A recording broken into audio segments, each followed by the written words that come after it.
It's never a good thing when Mega Zabborg shows up. And make sure you guys smash living crap out of that pickups button so you guys don't miss out on more awesome content. So Mega Zabborg was recently spotted in Ania Craft.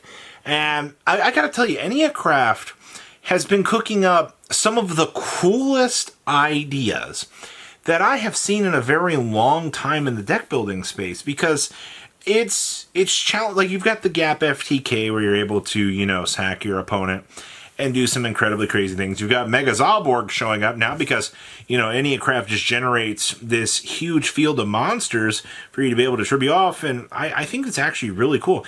Ania Craft, anything that wants like a floodgate, you can actually just feed up all of these things. And then, of course, you've got the morphing jar stuff that you can go with as well. But Mega Zabborg was actually the most recent of the findings out here, because Mega Zabborg's job is pretty simple. All right, you get the tributes, you load them out, and then you go into your opponent's extra deck and you go to town. Now, typically taking away pretty much every option that your opponent has in their extra deck, 8 cards to strip away, is incredibly powerful. Most decks really do not get a chance to recover from that. So I just wanted to point out here that if you are a fan of Mega Zabborg and you like some of the cool ideas, try Ania Craft with this. We don't get Ania Craft, at least the TCG version, for quite a little while, and I most undoubtedly assure you this is going to be one of the first things I'm going to go try. I already tried the FTK, and I loved it. Every moment of that was an experience. And I'm excited. I am. Extra deck ripping is a broken tool, and one that needs to be checked very heavily. Let's talk about Carboneddon. Oh boy.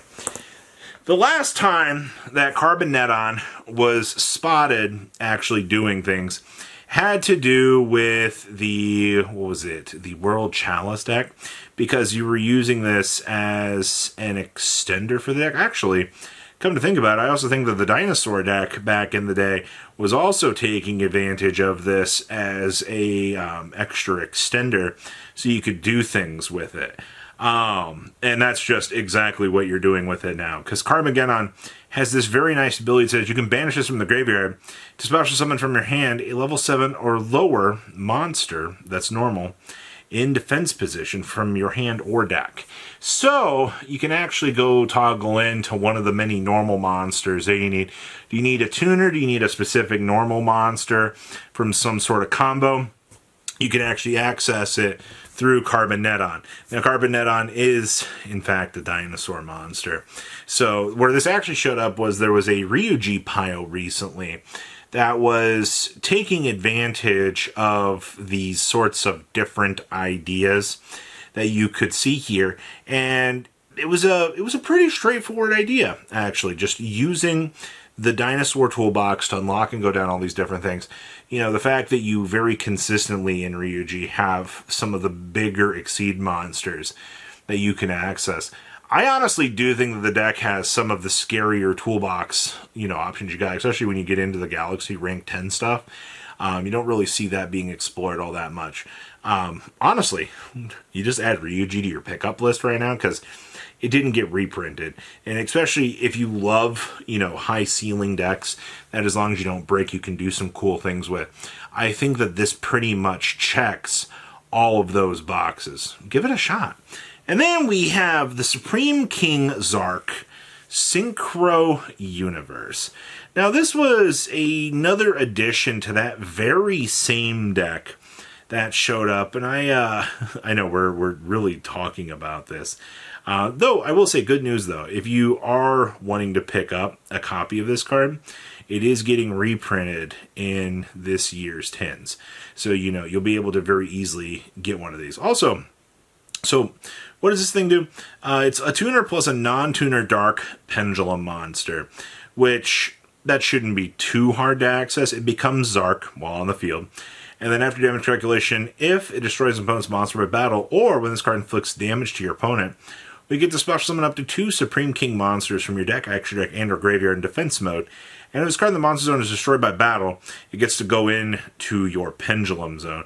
And your Pendulum Zone effect is you just get to tribute a Supreme King Gate Pendulum or a Supreme King to special summon this card from the Pendulum Zone. So basically it's just a walking, talking, giant Zark. But seeing how the combo deck could actually, spit out Zark, and then you can also make this, is really, really funny. I gotta tell you, man, the dinosaur pile decks, if you are incorporating methods to make something like Synchro Universe, and then you're plopping out 2 more monsters, then that just means that these have to be some really good going second cards. And I do kind of agree with that, actually. The fact that you're using these toolbox cards to accelerate and put that pressure on your opponent to clear up the game, I think is absolutely wonderful. So give it a shot. Try some dinosaurs. All right. Maybe I'm just going extinct myself. DDD Count Surveyor. So Doom of Dimensions right around the corner. There is a lot of discussion about what DDD stuff, what pregame do I need to have in order to make sure that I'll be able to make the best out of this.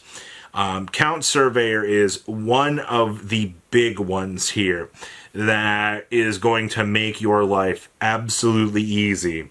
And you typically want 3 Count Surveyor and then one of the guy that looks like Frieza. Pretty much all of the builds have been bouncing about on 3-1.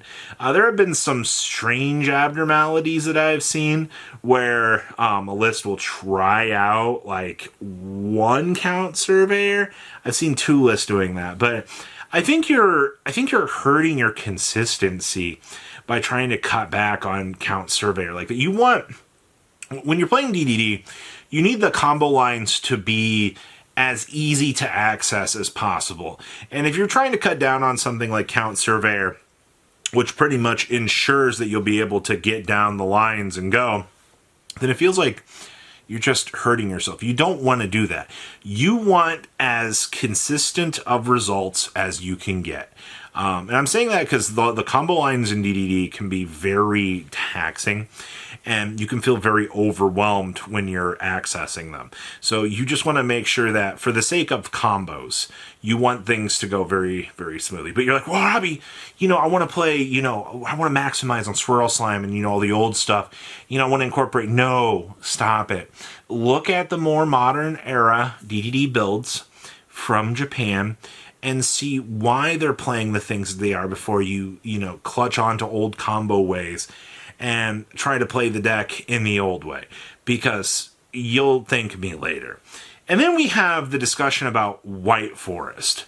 So a meta deck that still has an incredibly difficult ceiling to play, but it has gotten way more budget as time has gone on here. And I think that this is probably one of the saving graces of this deck. And you guys honestly do ask me all the time, what kind of cheap options are there out there? White Forest, honestly. Deceptions are worth nothing now after 10 reprints. You've already hammered down a lot of the extra fat that was running around in this deck, and I think that's a good thing, man. You want these options to be cheap and affordable. You want your player base to look at these, and you want people to go, oh, I want to try White Forest. That seems very good. The Sisters of Destruction, clearing up fields, they do a lot of good, solid work.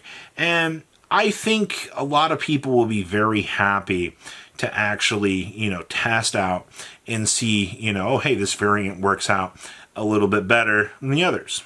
Give it a shot. There are other cheap budget decks that you can work on, but I think the Sisters of Destruction, there's just something about it. Yeah, the combo lines can be infuriating, but I think that's, within, what it expects. There's a lot of cool things to pick up right now. I do highly recommend, paying attention to seeing where the meta is shaping up and where things are going, and we'll continue to see the latest developments. But please, leave a comment down below. Tell me what you guys think. I'll see your beautiful faces back in the day, guys. Patrons! Thank you.